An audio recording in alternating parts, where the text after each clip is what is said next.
I'm supposed to be here to be second best, right? I'm not doing this. You never seem to like that. Yeah, I'm not doing this for that. I'm not doing this for that, you know, and if other people are cool with settling or not putting themselves in that light, then that's, you know, that's their personal preference. That's their personal preference. If you don't want to be in that light, that's fine. I'm not mad at you. You know, I don't have an opinion on what you want to do. If you want to be second, that's cool. So don't have an opinion on me wanting to be John Michelle or Shakespeare. You know, people got to realize that, you know, I put a lot of my life into, you know, what I'm doing right now. I didn't just have a hit record and get lucky. I put a lot of my life into it. So, you know, the things that come out of it is not due to this, like, just, you know, bravado and arrogance. I have confidence because of the work I put in. I put in so much work. Yeah, and I'm claiming 4 classics. Told me I wasn't gonna never get a deal, but I told you I put my trust and faith in God. When you put your trust and faith in God, He'll make your enemies your footstool. They say that in the Bible. And I just walked out there and said, He let me know. A light bulb went off in my head. That's why I tell people education is more important than anything. You know, I pray for wisdom. I don't pray for money. I realized that none of these artists was making real money. They was talented, but I said, they don't know economics. Mm-hmm. So when you know economics, you know how to get to the money. And so that's what I teach my kids and the people around me. Say, you know, learn economics. Understand what banking is. Understand where the money at. Like, man, I'm worth 20, 40, 30 million dollars. You know, and I said, I just got to keep working. I'm gonna just go do this on my own. And I mean, sometimes that's what they got to do. I say, you know, never take a deal when you're desperate. I was desperate. My money wasn't right. Because these guys just want to deal. Like, even you look at the guys now, that's probably big right now with social media. I just seen they had NBA YoungBoy. He's the biggest YouTuber, you know, for his influencer. Wow. Influencers for his music.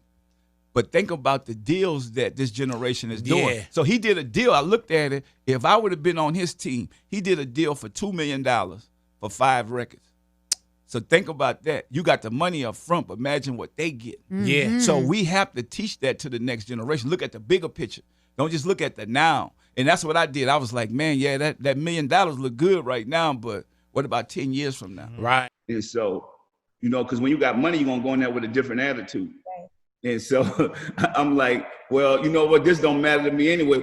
Where could I go? You know, there's nothing else you could do to me. I go back to the hood, start over, and keep building. It's time to go work even harder. So that motivated me to where I knew that I got to get out here and go get it. You think I could book that for like the weekend of the 14th when the soundtrack comes out? If so, bump somebody. All right, thanks. All right, love you, man. Bye. I got my MTV out. Savage! I'm a savage! Oh! I'm a savage! Whatever I want, I'm going to get! Whatever I want, I have to get! Yes! What's next?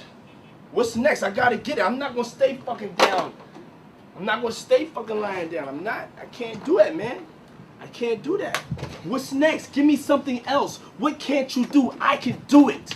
I can do anything. That's why I call my thing the marathon, because I'm not gonna lie and portray this ultimate poise like I've had it figured out. Nah, I just didn't quit. That's the only distinguishing quality from me and probably whoever else going through this or went through this or is gonna go through this, is that I ain't quit. I went through every emotion.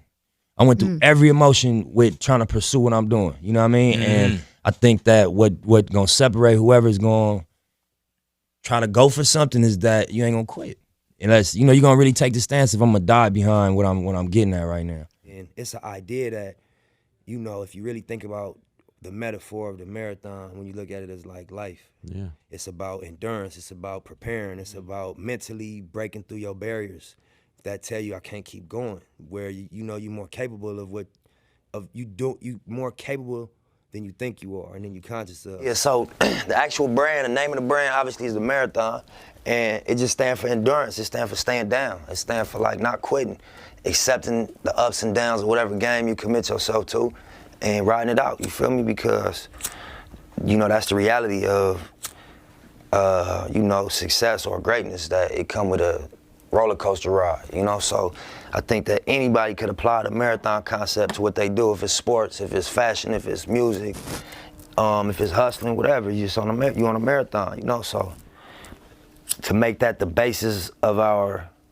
you know, fashion line, I look at it like, you know, we honor the people that ain't quit. We honor the people that stayed down. No matter how much you feel like you're prepared for something, it never happens on your time, like when you think you're ready, like it's supposed to happen. It always happens when it's supposed to happen. Because the period that you feel ready and people are not acknowledging the material the way you feel like they should because it's good, is the time that you actually develop skin thick enough to survive when it does work. I mean, people are just so obvious. They don't even realize that when they box me in or try to verbally put me in some type of box or put Donda in a box, that they're really showing their level of ignorance. They're putting themselves in a box. And, you know, people can write all they want, but what are people doing? And if there's anybody that's out there doing, they know how hard it is to actually do. And I'm like a motivation of the doers. If everything I did failed, which it doesn't, it actually succeeds. But if everything I did failed, just the fact that I'm willing to fail is an inspiration. People are so scared to lose that they don't even try. Like, one thing that people can't say is they can't say, I'm not trying. And I'm not trying my hardest, and I'm not trying to do it the best way that I know how with what little information I get. I like just doing these train of thoughts anyway, though. It's like, it's kind of fun because when this goes online or whatever it is, it really matters, and it like really doesn't matter. What matters is, you know, the people who are sparked by it, and the people who are like offended by it. It doesn't matter. You know, like, because it's about motivating the doers. And anyone that wants to sit around and talk, they're doing too much time. They're taking too much time talking shit about it instead of getting up off their ass and following their dreams. Because I'm here to follow my dreams, you know, and help other people follow their dreams and inspire people who are dreamers.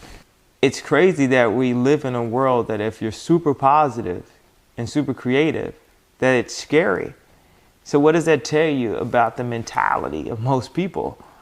If you're scared of like positivity and creativity. Oh, you have to do music. I'm gonna keep doing music, but what if people told me I couldn't rap? What would have happened? What if people told me I couldn't perform? You know, I'm only 36 years old. I have other goals and other things, and I'm gonna use my platform, every platform, to stand up and say, I wanna make something. I wanna make the next Ralph Lauren. And that was the point of the Zayn interview, that say people don't stand up and protect their dreams. People are too scared of getting, you know, spoofed in a way. And the irony of it is so many people that are creatives, think about a creative person in school. When you picture them, you probably picture them all the way in the back of your class, sketching or maybe getting beat up. And I'm the one creative, and this is the reason why I went on stage. This is the reason why I did this, because creatives have got beat up my entire life. And there's moments where I stood up to drug dealers in Chicago and said, you can't have my publishing, come and kill me. Do whatever you're gonna do, but you're not going to bully me. You're not going to stop me, because my mother made me believe in myself. No matter how many people tell me, stop believing in yourself. Stop saying what you can do. Stop affirming what you're gonna do and then completing that in real life. That's the improper way to do it. I refuse to follow those rules that society has set up in the way that they control people with low self-esteem, with improper information, with branding, with marketing. I refuse to follow those rules. It's about truth. It's about information. It's about awesomeness. And the only luxury is time, the time you spend with your family. That's the only luxury. My whole journey in life is like, I've always been told no, and I always took them no's and turned them to yes, you know what I'm saying? And I always believed in my path and my vision, even though I know you have to go through trials and tribulations in life, but I do know there's sunshine on the other side. You know, I do know there's a goal, there's a victory. You know what I'm saying? Winning ain't easy. Success don't come overnight. This is 25 years of blood, sweat, and tears. You know what I'm saying? Before I got on this show, before I made a #1 record, before Jay-Z became one of my partners. You know what I'm saying? This is like, you know, never surrender, never giving up, never stopping. You know what I'm saying? And some days it was real stormy, and I made it through it, you know? Well, let's talk about you. Do you feel like you get your props as a mogul, man? I don't care. I take my props. Word. Give a fuck about props. I care. Yeah, I do get my props. I'm not a mogul. I'm a tycoon. I sell oil. Don't disrespect me and say I do everything everybody else does. And I put up my own money. All these so-called moguls y'all talking about, you name one of them that put their own dough up. A boss, you're only the boss if you put up your own money. If you don't put up your own money, I don't care how much somebody gives you, you're nothing but a supervisor. That's independence. If someone else is putting up the money, that's dependence. You understand what I'm saying? Now you gotta move when they say move. You have to ask. You have to be nice. You have to laugh at jokes that aren't funny. You know what I mean? You have to be around the racists and let them say little things, little cute things. A nurse. It's not yours. So how much money can you get paid to not? There's no money in this world for someone to pay me so they could call me, so I could call them a boss. That's like calling somebody daddy. How can a man call another man, yo, that's my boss? We don't do that. I mean, everybody at some point has to have a boss, right? No, not in Harlem. Oh, okay. Put it like this. Because you're somebody's boss. No, I'm not somebody's boss. When I was in the street, someone wasn't your boss. They gave you an opportunity. Okay. Some people think there's security in having a boss, but there's no security in having a boss. And by the way, if you're a boss, that means you can't get fired, and it means you don't have to ask no questions. Often that things that I repetitively think about or say, I'm able to manifest. Like, you know, this house, for example, I manifested this because I obsessively used to take my uncle's Audi, and I used to, and then I used to go tell her, like, yo, you want to go see where I'm gonna live one day? Yeah. Because this is where I'm gonna live one day. And my uncle had the Audi drop, and I used to drive these same 3 streets right here. That used to be my route right there. I used to come down Park Lane where we're at. The reason why we on Earth today, you, me, him, her, all these different walks of life, it's all a test. It's almost like an experiment, God's experiment. When are we gonna understand that we are put on earth to love? That's all it's about. Everybody wanna figure out how complicated life is and break it down. This is what I truly think. I really think that it's gonna keep going on. War gonna keep going on, frustration gonna keep going on, anger gonna keep going on, till we finally go back down to the simplest word, love. And when God sees that,